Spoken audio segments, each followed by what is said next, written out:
गुरु द्रोणाचार्य का संघर्ष। गुरु द्रोणाचार्य ब्राह्मण थे, धनुर्विद्या के महान आचार्य थे, पर बड़े गरीब थे। इतने गरीब थे कि जीवन का निर्वाह होना कठिन था। घर में कुल 3 प्राणी थे, द्रोणाचार्य, स्वयं उनकी पत्नी और उनका पुत्र अश्वत्थामा। पुत्र की अवस्था 5-6 वर्ष की थी। एक दिन पुत्र ने अपने एक साथी को दूध पीते हुए देख लिया। उसके मन में भी दूध पीने की अभिलाषा जाग उठी। उसने अपनी माँ के पास जाकर बोला, माँ, मैं दूध पीऊँगा। पर माँ दूध लाती तो कहाँ से लाती?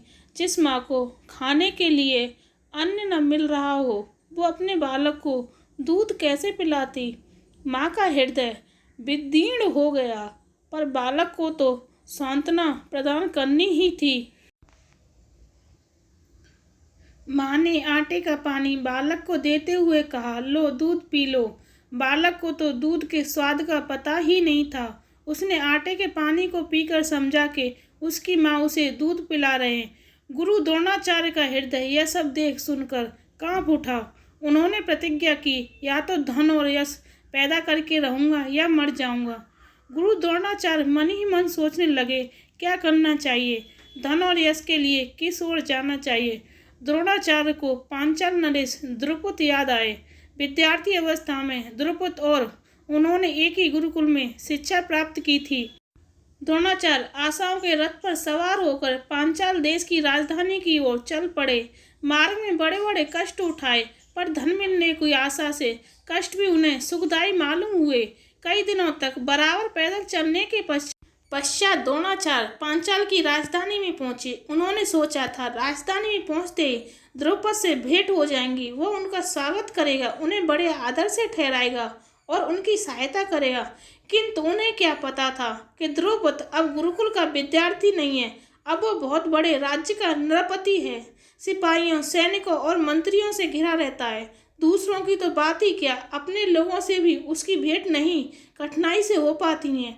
कई दिनों तक प्रयत्न करने के पश्चात द्रोणाचार्य द्रुपद के सामने जा पाए, किंतु यह क्या है?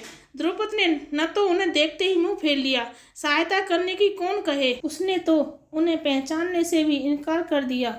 द्रोणाचार्य का मन मानस जैसे मत सा गया। उनके मन में जगत से ही नहीं, मानव मात्र से घृणा उत्पन्न हुई। उन्होंने निश्चय किया, अब वे सन्यासी हो जाएंगे और वन की गोद में बैठकर अपना जीवन व्यतीत करेंगे। द्रोणाचार्य सन्यासी बनने के उद्देश्य से पैदल ही हरिद्वार की ओर चल पड़े। संध्या के पूर्व का समय था। थके मादे द्रोणाचार्य हस्तिनापुर के एक कुएं के पास जा पहुंचे। वे कुएं पर ही रात्रि व्यतीत करना चाहते थे, पर वहां पांडव और कौरव राजकुमारों को देखकर विस्मित हो गए। यद्यपि वे उन्हें पहचानते नहीं थे, पर उनके रंग ढंग और उनके वार्तालाप से उन्होंने यह जान लिया कि यह पांडव और कौरव राजकुमार हैं। पांडव और कौरव राजकुमार कुएं के पास गेंद खेल रहे थे। उनकी गेंद कुएं में जा गिरी थी। वे अपनी गेंद कुएं से बाहर निकालने के लिए बड़ा प्रयत्न कर रहे थे, किंतु निकाल नहीं पा रहे थे। द्रोणाचार्य राजकुमारों की व्याकुलता का कारण जानकर द्रवित हो उठे। उन्होंने राजकुमार से कहा, तुम लोग चिंता मत करो, मैं अभी तुम्हारी गेंद कुएं से बाहर निकाल देता हूँ। द्रोणाचार्य धन विद्या के महान पंडित थे। दूसरे विद्वान ब्राह्मण तो अपने पास शास्त्र रखते थे, पर द्रोणाचार्य अपने पास धनुष बाण रखते थे। वे जहाँ भी जाते थे धनुष बाण लिए रहते थे। द्रोणाचार्य ने कुएं के मुख पर खड़े होकर भीतर गिरी हुई गेंद को लक्ष्य करके एक बाण चलाया। बाण का फलक गेंद में चुभ गया, बाण सीधा खड़ा हो गया। द्रोणाचार्य ने दूसरा बाण प्रथम बाण के ऊपर चलाया। दूसरा बाण प्रथम बाण में चुभकर खड़ा हो गया। इसी प्रकार द्रोणाचार्य ने 3-4 बाण और भी चलाए। सभी बाण एक दूसरे पर खड़े हो गए। अंतिम बाण द्रोणाचार्य के हाथ में था। उन्होंने उसे खींचा। सभी बाणों के साथ गेंद बाहर निकाल ली।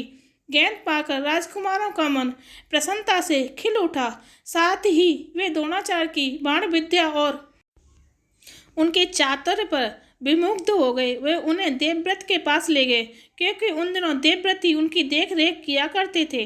राजकुमारों ने देवव्रत से द्रोणाचार्य की बाण विद्या की बड़ी प्रशंसा की। स्वयं देवव्रत भी द्रोणाचार्य से वार्तालाप करके बड़े प्रश्न हुए। उन्होंने राजकुमारों को बाण विद्या सिखाने के लिए द्रोणाचार्य को गुरु पद पर प्रतिष्ठित कर दिया। द्रोणाचार्य का अभीष्ट पूर्ण हो गया। उन्हें गुरु पद पर रहते हुए धन तो मिला ही, बहुत बड़ा यश भी मिला।